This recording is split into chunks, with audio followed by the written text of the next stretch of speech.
இதே விஷயத்துக்காக இப்போ விஜய் நீங்கள் மிரட்டுறீங்களா அப்படின்றது மிரட்டி அங்கே வாங்கிறதுக்கு ஏதாவது ஒன்று இருக்குதா? நம்ம கட்சியில் வந்து துணை முதல்வர்னு ஒரு பொறுப்பு கொடுக்கறதுக்கான சாத்தியக்கூறுகள் இல்லை. ஆனால் வாங்க அதுக்குண்டான மாதிரியான நல்ல கம்ஃபர்ட் ஜோனு இங்கே இருக்குன்றாரு. தலைவருக்கு அதிர்ச்சி. ஏன்னா இந்த டிமாண்டே இவர் வைக்கல, கேட்கல. இது பேக்கப்பில் இது ஒரு வேலை நடந்திருக்குது. அமைச்சரவையில் பங்கேற்கணும் அப்படிங்கிறது பெரும்பான்மையான கருத்து. விஜய்க்கு விசிகா விதித்த நிபந்தனை இதுதான்.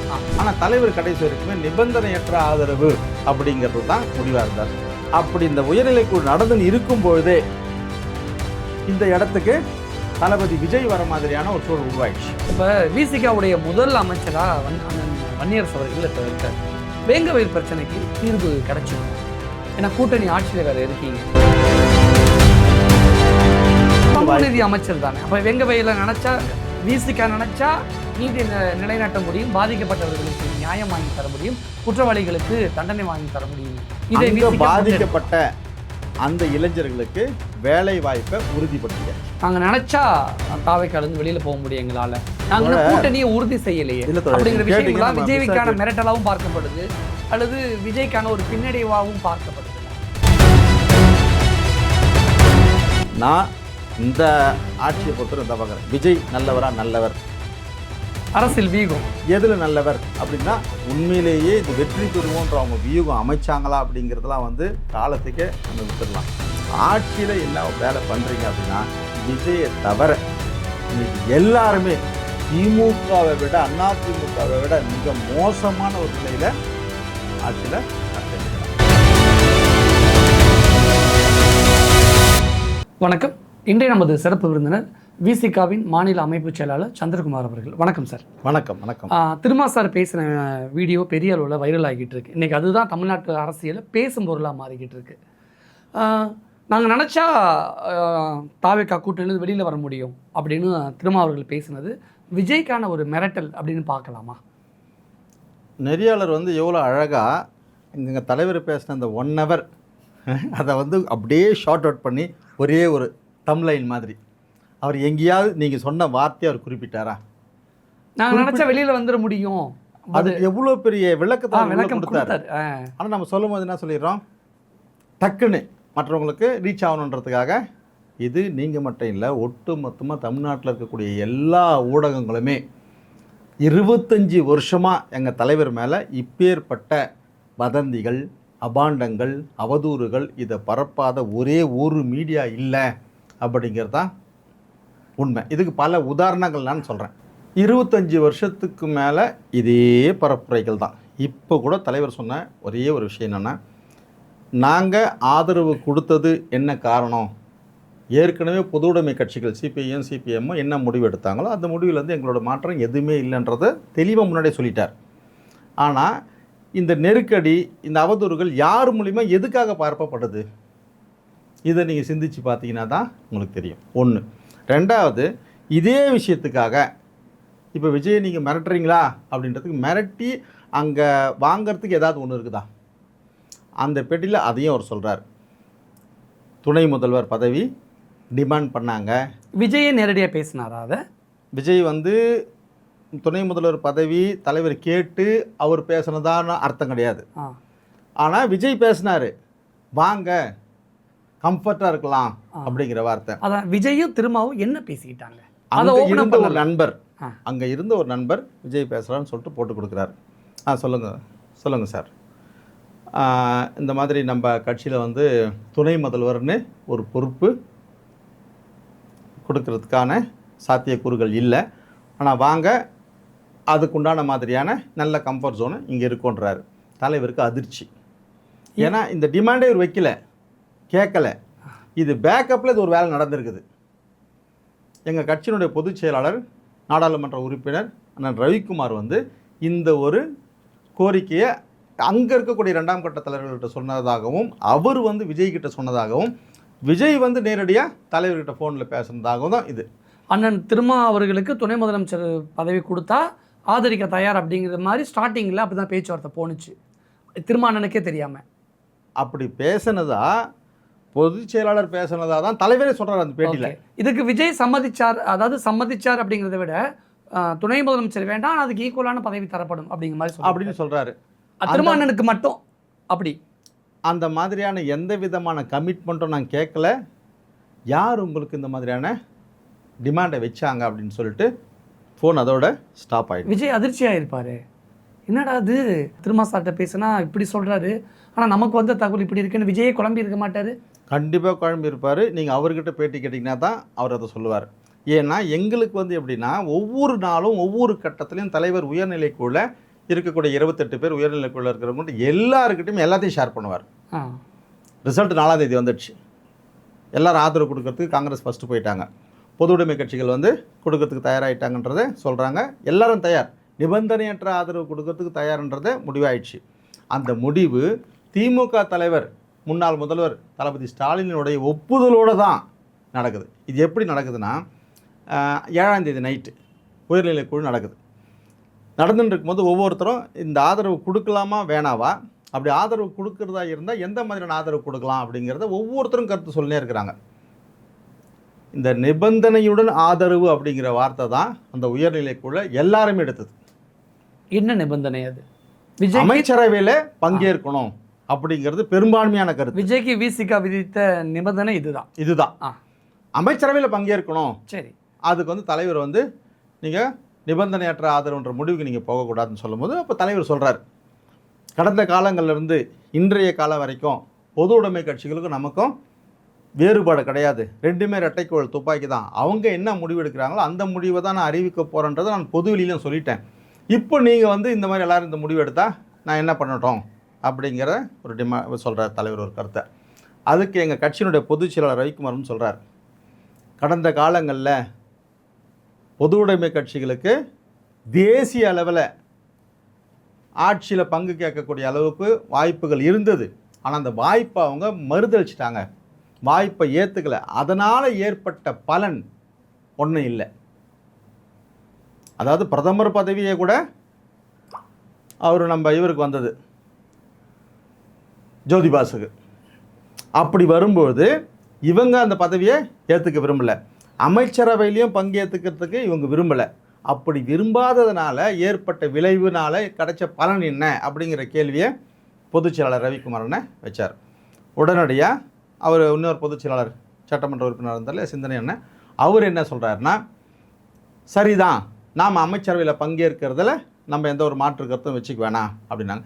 இன்னும் என்ன மாதிரியான ஒரு சில தொடர்கள் நாங்கள் என்ன பண்ணிட்டோம்னா, நிபந்தனையற்ற ஆதரவு தலைவருடைய கருத்துக்கு நாங்கள் ஒப்புதல், ஆனால் நிபந்தனையுடன் ஆதரவுன்னு வரும்போது குறைந்தபட்ச மினிமம் காமன் ஒட்டுமொத்தமாக மக்களுக்கு உண்டான ஒரு கோரிக்கைகளை முன்வச்சு நம்ம ஆதரவு கொடுக்கலான்றது ஒரு சில தரப்பு எங்களை மாதிரியான ஆட்கள். அதாவது தாட்கோவுக்கு தனி வங்கி அமைத்து தரக்கோரி, பஞ்சமி நிலங்களுக்கு மீட்டு தரக்கோரி, அனைத்து சமுதாய இளைஞர்களுக்கும் வேலைவாய்ப்பு லோன், டிக்கி லோன் சொல்லுவோம் இல்லையா, மாவட்ட தொழில் மையம், அதுக்கு வந்து எந்த இளைஞர்களுக்குமே லோனே கிடைக்காது, அதுக்கு தனி வங்கி அமைச்சு தரணும். ஸோ தாட்கோக்கு ஒரு தனி வங்கி, மாவட்ட தொழில் மையத்திற்கு ஒரு தனி வங்கி, பஞ்சமி நில மீட்பு, இப்படியான மக்களுடைய கோரிக்கைகளை சேர்த்து நம்ம வேணால் நிபந்தனையுடன் ஆதரவு தெரிவிக்கலாம் அப்படிங்கிற வார்த்தை நாங்கள் வச்சோம். அமைச்சரவையில் பங்கேற்கிறது ஒன்று, பொது பிரச்சனைகளை முன்னு வச்சு ஆதரவு கொடுக்கறது ஒன்றுன்னு. ஆனால் தலைவர் கடைசி வரைக்குமே நிபந்தனையற்ற ஆதரவு அப்படிங்கிறது தான் முடிவாக இருந்தார். அப்படி இந்த உயர்நிலைக்குழு நடந்துன்னு இருக்கும்பொழுதே இந்த இடத்துக்கு தளபதி விஜய் வர மாதிரியான ஒரு சூழல் உருவாயிடுச்சு. உயர்நிலைக்குழு நடந்துன்னு இருக்குது, தலைவர் ஒரு இடத்துல இருக்கிறாரு, எல்லாருமே இதுதான் ஆன்லைனில் தான் போயின்னு இருக்குது. அவர் வராருன்னு ஒரு தர்ம சங்கடம் ஆயிடுச்சு. ஏன் இல்லை விஜயோட என்ன முடிவு எடுக்கிறோம், விஜயோட வருகை திருமாவர்களுக்கு ஏன் தர்ம சங்கடம், என்ன முடிவு எடுக்கிறோம் அப்படிங்கிறதுக்கு முன்னாடி ஆதரவு கொடுத்துட்ட மாதிரியான ஒரு நிலையை இவங்க ஊடகங்கள் மூலிமா பொய் செய்திகள் பரவுது.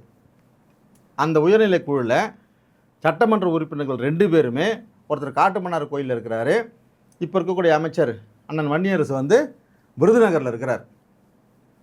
அவர் விருதுநகரில் அங்கே நடந்திருக்கக்கூடிய ஒரு படுகொலைக்காக போனவர் அங்கேருந்து ஆன்லைனில் பேசுகிறார்.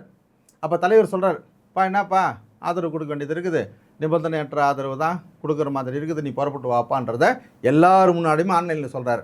கடைசி ஃப்ளைட்னா இருக்குது பார்த்து நீ பிடிச்சின்னு வந்து சரி அப்படின்றார். நான் கடைசி ஃப்ளைட் கிடைக்குமான்னு தெரியலனா நான் மார்னிங் ஃப்ளைட்டில் ஃபஸ்ட்டு வந்துடான்னு சொல்லிட்டு அது வந்து சேர்ந்ததே மதியானம் 1 மணிக்கு தான் வந்து சேர்றார். மறுநாள் வந்து சேர்றார்.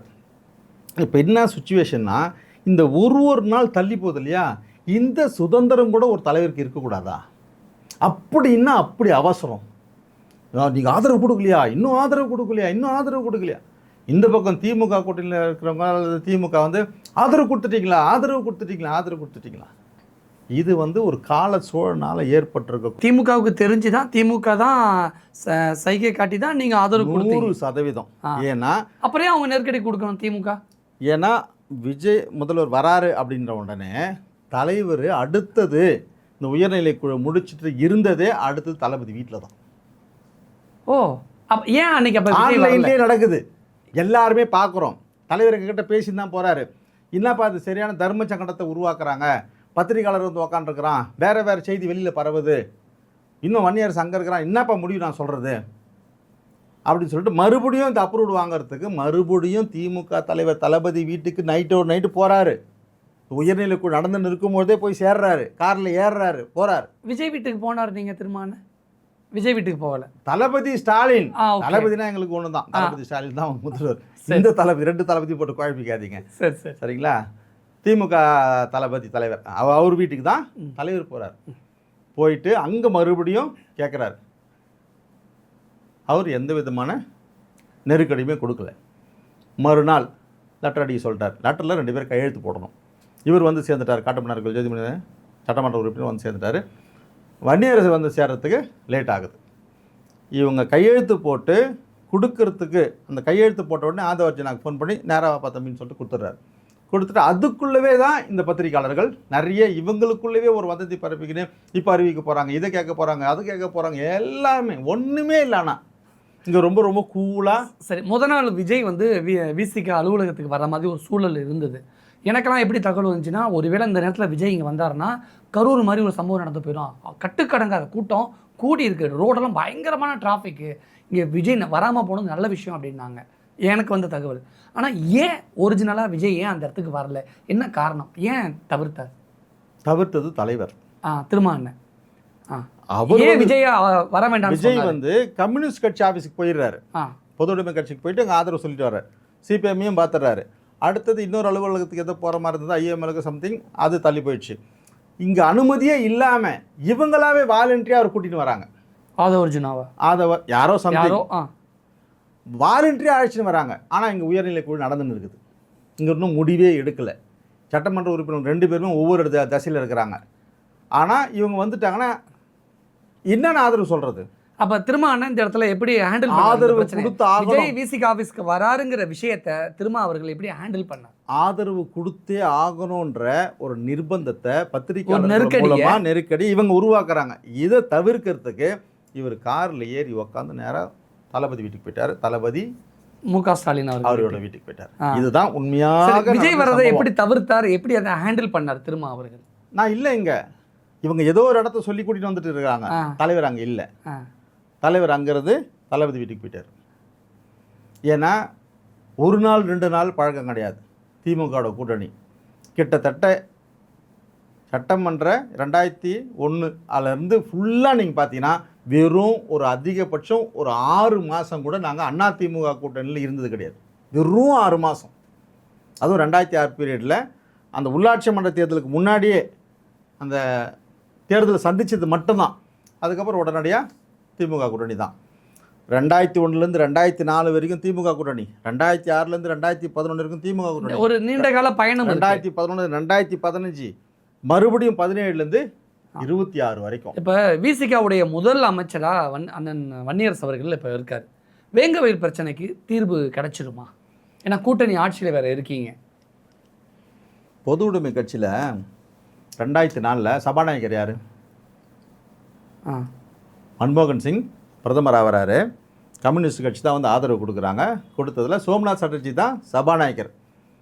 சபாநாயகர் ஆகிட்ட உடனே ஒட்டுமொத்த இந்தியாவையும் பொது உடைமை கட்சி மாதிரி அவங்க நினச்ச மாதிரி அந்த கொள்கை கோட்பாடுகள் மாதிரி ஒட்டுமொத்த இந்தியாவை மாற்றிட முடியுமா?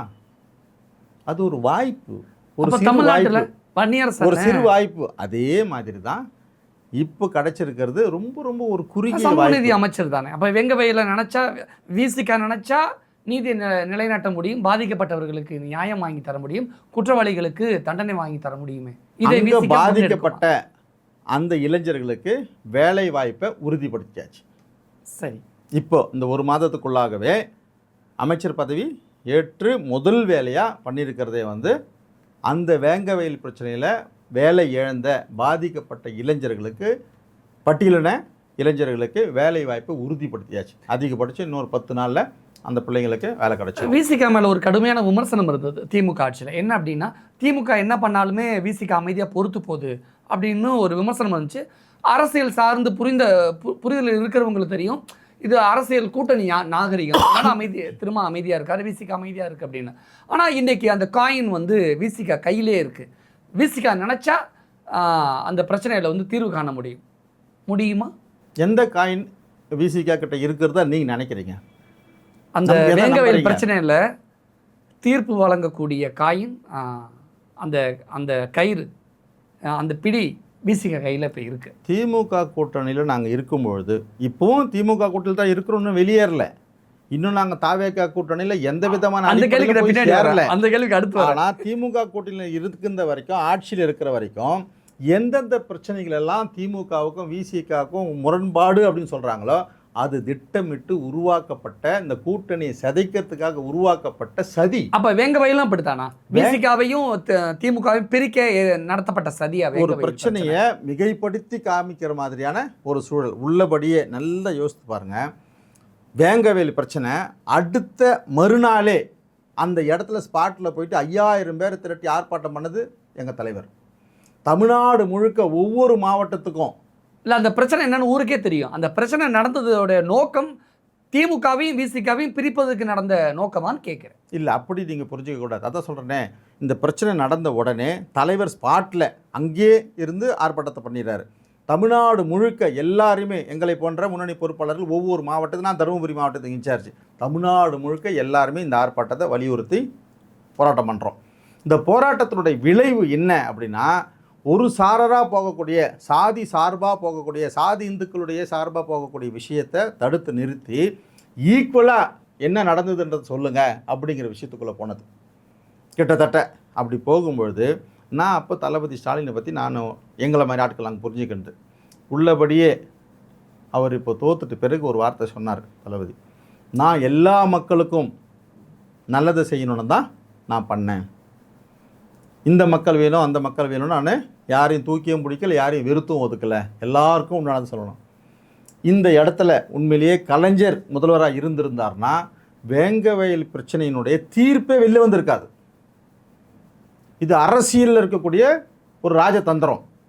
இவன் தப்பு பண்ணியிருந்தாலும் அவன் தப்பு பண்ணியிருந்தாலும் ரெண்டுமே வந்து அப்படியே வச்சு தான் அரசியல் பண்ணியிருப்பாங்க. ஆனால் தளபதி ஸ்டாலின் அறிக்கை என்ன வந்ததோ, உளவுத்துறை என்ன ரிப்போர்ட் கொடுத்தாங்களோ அதை அப்படியே கொடுக்குறாரு. எங்களுடைய குற்றச்சாட்டு என்னன்னா, ஒரு முதல்வரால் போய் நேரடியாக விசாரிக்க முடியாது. ஆனால் திமுகவில் இருக்கக்கூடிய சாதி இந்து மனப்பான்மை கொண்ட அமைச்சர்கள், திமுக மாவட்ட செயலாளர்கள், அதிகாரிகள் இவங்க சேர்ந்து தளபதியை ஏமாற்றிட்டாங்க. இப்படிங்கிறது தான் எங்களுடைய குற்றச்சாட்டு. இது திமுக மேலே வைக்கிற குற்றச்சாட்டு இல்லை, திமுகவில் இருக்கக்கூடிய அமைச்சர்கள், மாவட்ட செயலாளர்கள் செய்யக்கூடிய கீழ்நிலை வேலைகள். இது எல்லாத்தையும் நம்ம சேர்த்து பார்த்தோம்னா தான் திமுக விசிகாவை பிரிக்கணும் அப்படிங்கிற சதி யார் யார் எங்கேருந்து பண்ணுறாங்கன்னு தெரியும். உதாரணத்துக்கு இப்போ எல்லாம் இந்த தோல்வி பற்றிலாம் நம்ம பேசுகிறோம் தோழர். திமுக வந்து தோத்துச்சு, தாவேக்கா வந்து பெருசாக ஜெயிச்சு. உண்மையிலேயே கல ஆய்வை ஒவ்வொரு தொகுதிக்கும் தனித்தனியாக நம்ம எடுத்து பார்த்தோம்னா தான் தெரியும் உண்மையிலேயே திமுக தோல்வி அப்படிங்கிறது கிடையவே கிடையாது. ஏன் அப்படி சொல்கிறீங்க? திமுக தோல்வின்றது கிடையவே கிடையாது. அதான் ஏன் அப்படி சொல்றீங்க? திமுக அப்படிங்கிற ஒரு முகம் தளபதி ஸ்டாலின், தாவேக்கான்ற ஒரு முகம் விஜய், தளபதி விஜய். ஓகே, இவங்க 2 பேருக்குள்ள இருக்கும்போது ஒட்டுமொத்த தமிழ்நாடு மக்களுமே கிட்டத்தட்ட 70% மேலே தளபதி ஸ்டாலின் விரும்பினாங்க. இது உண்மை, எல்லா சமுதாய மக்களும் விரும்பினாங்க.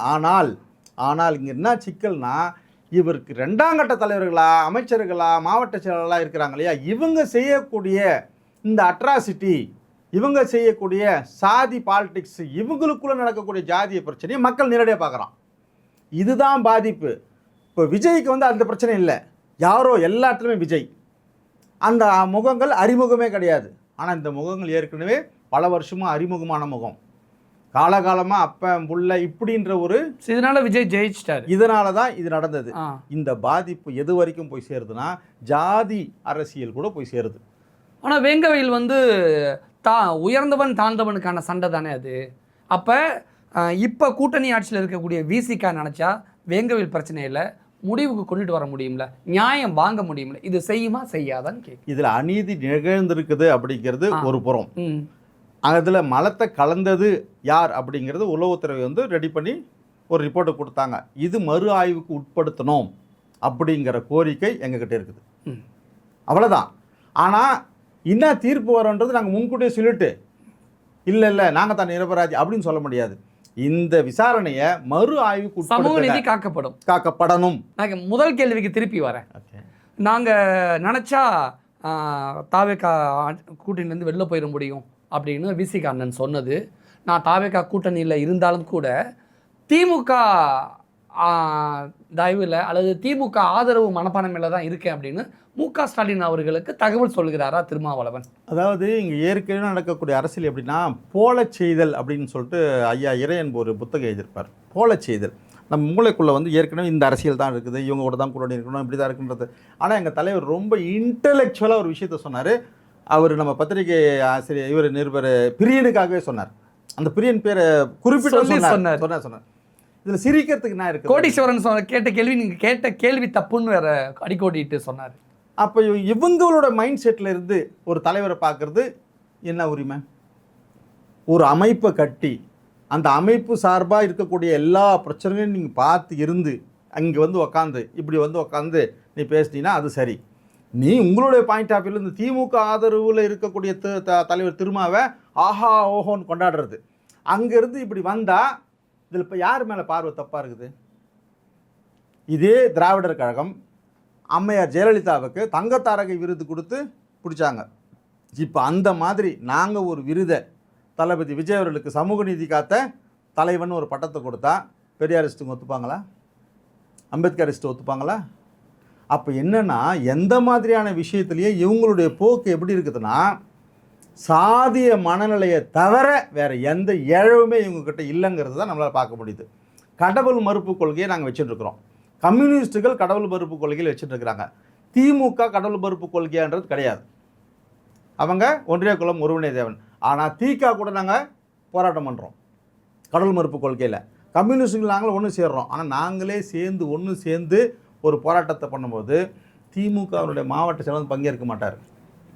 திகாவினுடைய தலைவர் ஐயா வீரமணியே பங்கேற்கக்கூடிய நிகழ்ச்சிக்கு கூட திமுகவில் இருக்கக்கூடிய லோக்கல் மாவட்ட செயலாளர் வர மாட்டான்.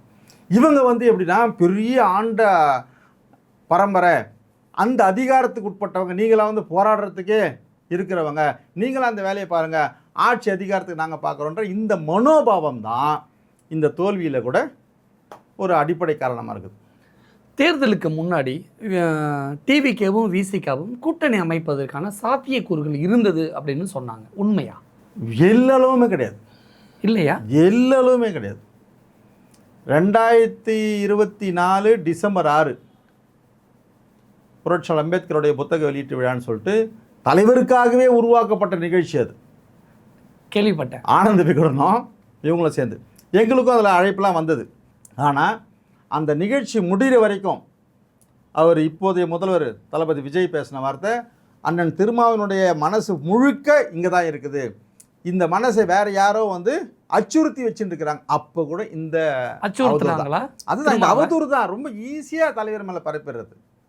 இது வரைக்கும் இந்த தமிழ்நாட்டு அரசியலில் கலைஞருக்கு நிகராக அவதூறுகளை சம்பாதிச்சது, வதந்திகளை சம்பாதிச்சிருக்கிறது, வெறும் குற்றச்சாட்டுகளை மட்டுமே சம்பாதிச்சிருக்கிறது கலைஞருக்கு நிகராக எங்கள் தலைவர் மட்டும்தான். ஏன் வெறும் அவதூறா அண்ணன் திருமாவுக்கு எதிராக பரப்பப்பட்டது? என்ன சாதிய மனநிலை. இவர் கண்டு இந்த சாதியில் பிறக்காம வேறு ஒரு இடை சாதியில் பிறந்துட்டு இருந்தாரா இவரை தலையில் தூக்கி வச்சு எங்கேயோ கொண்டாடிட்டு இருப்பாங்க.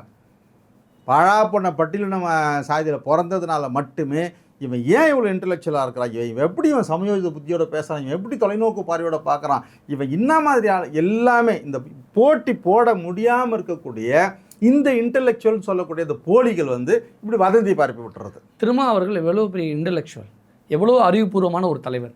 ஆனால் தேர்தலுக்கு முன்னாடியும் சரி தேர்தலுக்கு பின்னாடியும் சரி அடிக்கடி ப்ரெஸ்ஸை சந்தித்து ஒவ்வொரு அவதூறுகளுக்கும் ஒவ்வொரு விதமான காசிப்புக்கும் ஏன் விளக்கம் கொடுத்துக்கிட்டே இருக்காரு?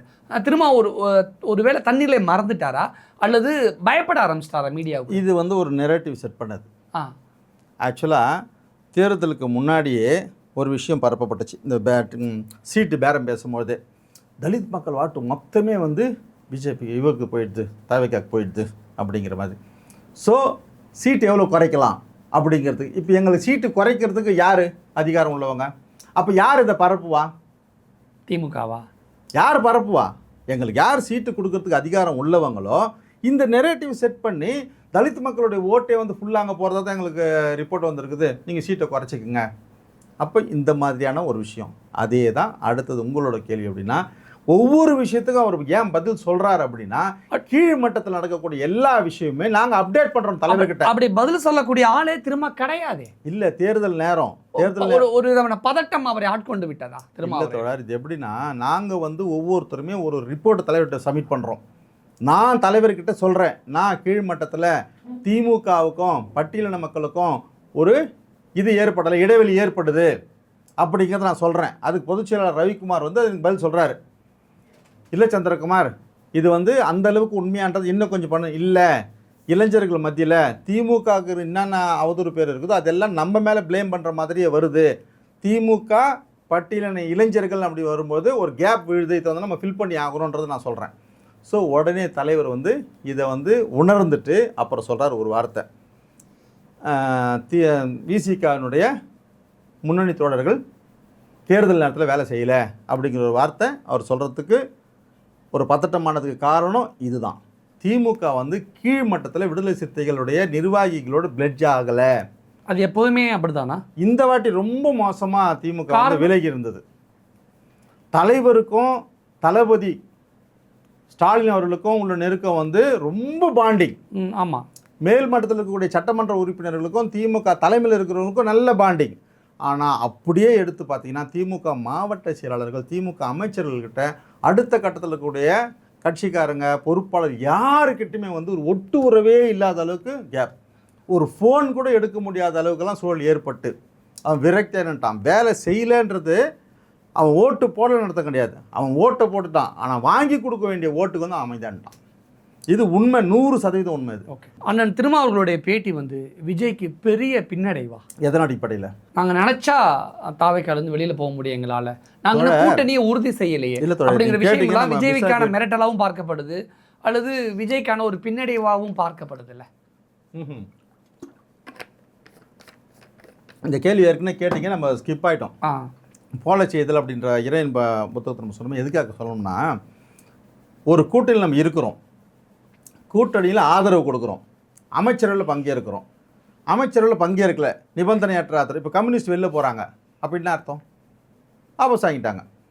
அமைச்சரவையில் இருந்தால் கூட வாபஸ் வாங்க முடியும். ஏன் இந்த ஸ்ட்ராட்டஜியை வந்து ஐயோ அமைச்சரவையில் பங்கேற்றுட்டு பிறகு அது தெய்வ குத்தமாயிடும் கண்டு குத்திரும் இப்படியா? அப்போ இது என்ன மாதிரியான ஸ்ட்ராட்டஜி? நாங்கள் இன்னும் தாவேக்கா கூட முழுமையான கூட்டணி ஒப்பந்தம் போடலை. ஆனால் அமைச்சரவையில் பங்கு, அதுதான் அமைச்சரவையில் பங்குன்றது ரிவார்டு கொடுக்குற. நான் உன்னுடைய ஆட்சியை நீ அமைக்கிறது, திமுக மீது ஒரு அனுதாபம், நான் நீ ஆட்சி அமைக்கிறதுக்கு உனக்கு 2 சீட் நான் கொடுக்குறேன், அதுக்கு நீ ரிவார்டு தந்துருக்குற, அவ்வளோதான். இது விஜய் இல்லையா? கூட்டணி அப்படிங்கிறது கொள்கை சார்ந்தது, கோட்பாடு சார்ந்தது, எந்தெந்த விஷயத்தில் நம்ம ஒற்றுமையாக போகிறோம்னு சொல்லிட்டு. இப்போ ஒன்றும் இல்லை, காங்கிரஸுக்கு கம்யூனிஸ்ட் ஆதரவு கொடுத்துட்ட பிறகு எந்த விஷயத்துக்காக கம்யூனிஸ்ட் வந்து காங்கிரஸ்லேருந்து ஆதரவு வாபஸ் வாங்குச்சு? அணு ஆயுத ஒப்பந்தம் வந்துடுச்சா? இப்போ அந்த மாதிரி தாவேக்கா ஒரு நிலைப்பாட்டை எடுக்குது, ஏதோ ஒரு விஷயத்தை எடுக்கிறாங்க வச்சுக்கோங்க. அப்போ நாங்கள் என்ன காரணத்துக்கு தாவேக்கா கூட வந்து ஆதரவு கொடுக்க முடியும்? எங்களோட நிலைப்பாடு எவ்வளோ விஷயங்கள் இருக்குல்ல. பாஜகவினுடைய கருத்தியல் ரீதியான மத சார்ந்த கொள்கைக்கெல்லாம் எவ்வளோ ஆப்போசிட்டாக இருக்கிறோம். இப்போ சிஎன்என்னையோ மற்ற சிஏஐயோ இவங்க வந்து இங்கே இம்ப்ளிமெண்ட் பண்ணுறதுக்கு ஒப்புதல் கொடுத்துட்டாங்கன்னா தாவேக்கா நாங்கள் எங்களால் அங்கே இருக்க முடியுமா? எந்த அடிப்படையில் நீங்கள் இருக்கு சொல்கிறீங்க? நீங்கள் திருப்பி திமுகவுக்கு போனீங்கன்னா உங்களுக்கு கூட்டணி ஆட்சி தரமாட்டாங்க, அமைச்சர் பதவி தரமாட்டாங்க.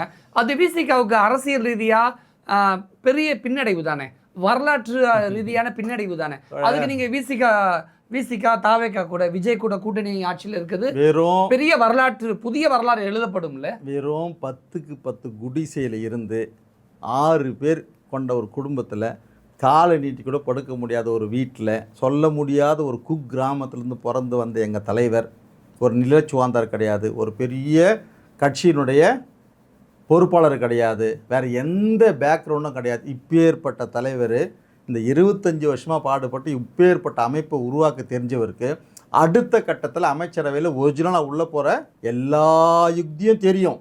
இப்போ கிடச்சிருக்கிறது சும்மா ஏதோ இது நேர்மையான முறையில் எங்களுக்கு கிடைச்ச உழைப்பிலிருந்து வந்த அமைச்சரவையாக நாங்கள் பார்க்கல, சந்தர்ப்ப சூழ்நிலையால் இது கிடைக்கப்பட்டிருக்குது. உள்ளபடியே நாங்கள் திமுக கூட கூட்டணியில் இருந்து நாங்கள் 8 சீட்டு ஜெயிச்சு இருந்து திமுகவுக்கு நாங்கள் ஆதரவு கொடுத்து எங்களுடைய ஓட்டெல்லாம் வாங்கி நீங்கள் ஜெயிச்சிருக்கிறீங்க, உங்கள் அமைச்சரவையில் எங்களுக்கு பங்கு கொடுங்கன்னா அது வேற. கொடுப்பாங்களா திமுக? கொடுப்பாங்க. அந்த சந்தர்ப்பம் அங்கே ஏற்பட்டிருந்து நாங்கள் வாங்கியிருந்தோம்னா அதில் கிடைக்கக்கூடியது நேர்மையான அமைச்சரவை, காலரை தூக்கி விட்டுன்னு போவோம். இப்போது இந்த சப்போர்ட் வாங்கியிருக்கக்கூடிய தளபதி விஜய்க்குமே இது கொஞ்சம் பின்னடைவு தான், ஆதரவு கொடுக்கக்கூடிய எங்களுக்குமே ரொம்ப இணக்கமாகலை. அப்போ நீங்கள் சொல்லக்கூடிய மெசேஜ் வந்து இனிமேல் திமுக மட்டும் இல்லை, அதிமுக தாவேகா யார் இனிமேல் ஆட்சிக்கு வந்தாலும் கூட்டணி ஆட்சி தான் அப்படின்னு புரிஞ்சுக்கலாமா? அப்படி போக முடியாது. சூழ்நிலை தான் இது உருவாக்கி இருக்குது. இந்த அடுத்த முறை தாவேகாவும் கூட்டணி ஆட்சிக்கு ரெடியாக தானே இருக்கும். காங்கிரஸ் தாவேகாலாம் அவங்க அவங்களோட வாக்கு வங்கி நிரூபிச்சிருக்கிறாங்க. இதுக்கு முன்னாடி அவங்க அறிவிக்கும்பொழுது அமைச்சரவையில் பங்கு கொடுக்குறோன்னு சொல்லும்பொழுது அவங்க நிரூபிக்கலை. இப்போ அவங்க வாக்கு வங்கி நிரூபிச்சிருக்கிறாங்க. மறுபடியும் அடுத்த தேர்தலில் நாங்கள் அமைச்சரவையில் பங்கு தரோம் அப்படின்னு சொன்னாங்கன்னா அந்த வார்த்தை வந்து வேல்யூபிள் வார்த்தை. இப்போ அண்ணாமலை புதுசாக அரசியலுக்கு வந்திருக்காரு, அவரும் ஆட்டோமேட்டிக்காக அறிவிக்க போகிறாரு கூட்டணி ஆட்சிங்கிற ஒரு வார்த்தையை அறிவிக்க போகிறாரு. அப்போ தமிழ்நாட்டில் 4 முனை போட்டியில் திமுகவும் அதிமுகவுக்கும் தவிர தாவேகாவும் அண்ணாமலை விஜயும் அண்ணாமலை கூட்டணி ஆட்சின்னு சொல்லும் பொழுது திமுகவும் அதிமுகவும் கூட்டணி ஆட்சி இல்லைன்னு எப்படி மறுக்க முடியும்? அப்படி மறுத்தா கூட்டணிக்கு வந்து இங்கே வரமாட்டாங்க, எல்லாரும் விஜய் கிட்ட தானே இப்போ. இல்லை, 25 வருஷமாக தொண்டை வத்தி கத்தி 8% ஓட்டு வாங்கி அங்கீகாரம் வாங்கினவர் நாம் தமிழர் கட்சி சீமான். அண்ணாமலை முந்தினேத்து ஒரு கட்சி ஆரம்பித்தா அண்ணாமலையை சொல்கிறீங்க, விஜயை சொல்கிறீங்க, ஆனால் சீமான் உங்களோட என்ன? சீமான் அவர்களே அண்ணாமலை கூட கூட்டணியில் சேர போகிறார். எனக்கு வந்த தகவல் கூட்டணியில் ஆட்சியில் பங்கு தரோம் அப்படிங்கிறது எந்த லெட்டர் பேடு கட்சி வேணால் சொல்லலாம். விஜயே எங்களுக்கு வந்து இதுக்கு முன்னாடி சொல்லும் போது ஒரு லெட்டர் பேடு கட்சியாக தான் தெரிஞ்சது. இப்போ அவர் வாக்கு வங்கியை நிரூபிச்சிட்டு இருக்கிறாரு. அதனால் இதுக்கப்புறமா அவர் சொன்னார்னா அந்த வார்த்தை வேல்யூபிள் ஆகும். அண்ணாமலையோ மற்றவங்களோ சொல்லும்போது அது வேல்யூபிளாக எப்படி எடுத்துக்க முடியும்? அப்போ இனிமேல் விசிகா தாவேகாவுடன் தொடரும் அப்படின்னு புரிஞ்சுக்கலாமா? ஏன் அந்த ஒரு மைண்ட் செட்டை நீங்கள் அங்கே புகுத்துறீங்க? எங்களுடைய கொள்கை கோட்பாடு யாரு கூட ஒத்து போகுது அப்படின்னா திமுக கூட தான் ஒத்து போகும். இதுவரைக்கும் திமுக கூட வெறும் திமுக மட்டும் நினைக்காதீங்க. திமுகவில் இருக்கக்கூடிய தோழமை கட்சிகள் தீகா இருக்கட்டும், சுபவி ஐயா இருக்கட்டும், இன்னும் குளத்திருமணியா இருக்கட்டும், இன்னும் ஏகப்பட்ட பெரியாரிஸ்ட் அமைப்புகள், அம்பேத்கர் எல்லாமே சேர்ந்தது தான் திராவிட மாடல். திமுக அது மட்டும் திராவிட மாடல் நினச்சிடாதீங்க. திராவிட மாடலுடைய ஆதி அயோத்திதாச பண்டிதர், அதிலிருந்து வந்த எல்லாருமே தான் இந்த சூழ்நிலையில் எல்லாருமே இருக்கிறது.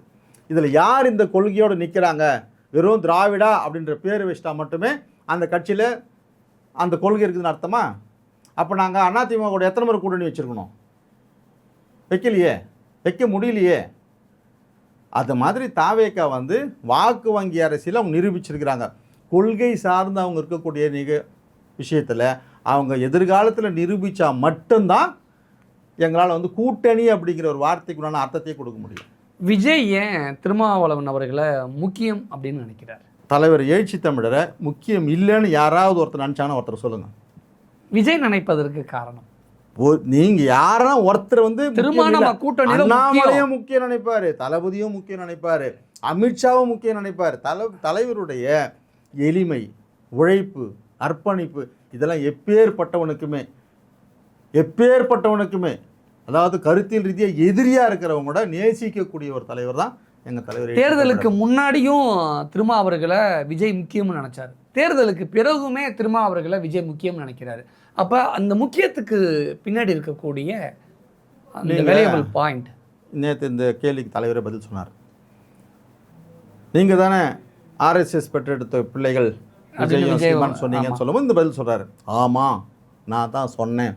ஆனால் ஆஃப்டர் தேர்தல் ரிசல்ட்டுக்கு அப்புறமா அவர் அதிமுகவில் இருக்கக்கூடிய சட்டமன்ற உறுப்பினர்கள் ஆதரவு கேட்காம திமுக எதிரி கிட்ட இருக்கக்கூடிய கூட்டணி கட்சியிலேருந்து இருக்கக்கூடியவங்களை கேட்டாங்க. அப்போ ஒரு இது வந்து நான் அப்புறம் நினச்சேன், தேர்தலுக்கு முன்னாடியே திமுக கூட்டணியை பலவீனப்படுத்தணும் அப்படின்னு நினச்சவர் இப்போ மறுபடியும் தேர்தல் ரிசல்ட்டு வந்த பிறகு பலவீனப்படுத்துறதுக்காக நம்மளை கூப்பிட்றாரோ அப்படின்ற சந்தேகம் கூட எனக்கு இருந்தது. ஆனால் உள்ளபடியே பார்த்தோம்னா கொள்கை ரீதியாக காங்கிரஸ் கூட தான் வலதுசாரிகள் சிந்தனைக்கு போகாமல் இடதுசாரிகளுடைய சிந்தனைக்கு தான் நம்ம வரணுன்றதுனால தான் கம்யூனிஸ்ட்டுகளையும் விடுதலை சிறுத்தைகளையும் லெட்டரில் எழுதி ஆதரவு கேட்குறாரு. மற்றவங்களாம் வந்து பேரம் பேசி வரப்பட்டவங்க அதிமுகலேருந்து. இந்த 4 கட்சிக்கு மட்டும்தான் லெட்டர் பேடில் எழுதி கையில் கொடுத்து ஆதரவு கேட்டது. விஜயின் அரசியல் வியூகம் தற்போது சரியான பாதையை நோக்கி சென்று கொண்டிருக்கிறதா? என்ன அப்படி கேட்குறீங்களா? தனிப்பட்ட முறையிலையா தலைவருடைய பார்வை? அரசியலாக கேட்குறேன். அரசியலாக கேட்கும்போது